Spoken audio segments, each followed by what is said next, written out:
So ముందుగా తేజుకి mighty congratulations. Tej, congrats. 10 years beautiful journey. ఒక ఫైటర్ లాగా ఈ 10 yearsని పూర్తి చేశాడు. ఒక మంచి యాక్టర్గానే కాదు, ఒక మంచి వ్యక్తి. అది మీ అందరికీ తెలిసిందే. దానికన్నా ముఖ్యంగా ఆడు ఒక మంచి తమ్ముడు, ఒక మంచి అన్నయ్య, ఒక మంచి కొడుకు, ఒక మంచి మావయ్యకి మనోడు. ఇలా చెప్పుకుంటూ వెళ్తే తేజులో ఏదైనా ఒక గుణం, చెప్పుకోలేని గుణం ఏదైనా ఉందంటే చాలా కష్టం. అది మీ అందరికీ కూడా తెలుసు. దానికి అలాగే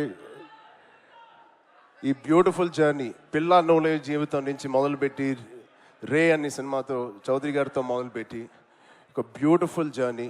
చాలా మంచిగా కష్టపడతాడు అండ్ చాలా తపన పడతాడు. ప్రతి క్యారెక్టర్కి తపన పడతాడు. ఖచ్చితంగా మీ వల్లే, మీ అందరి సపోర్ట్ వల్లే వాడే వాళ్ళే ఇక్కడ ఉన్నాడు. దాని గురించి చెప్తాను. నిజంగా ఇవాళ తేజు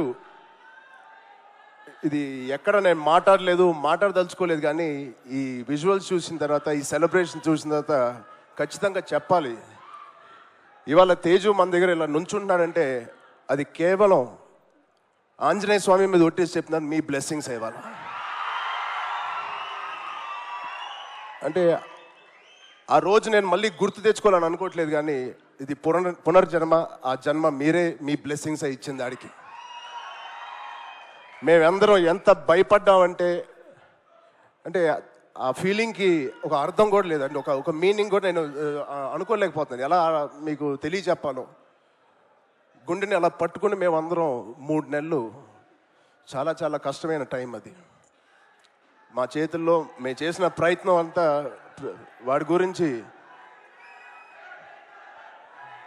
దండం పెట్టుకోవడం తప్ప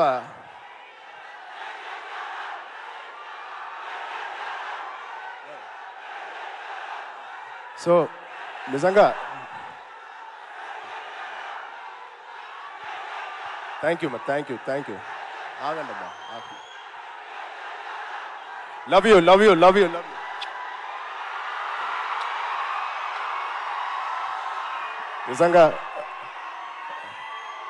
నిజంగా మా అభిమానులు మీ అంత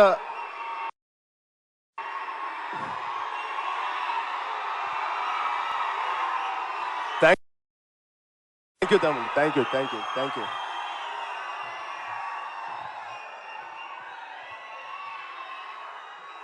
నిజంగా మీరు మామూలు అభిమానులు కాదు, బంగారు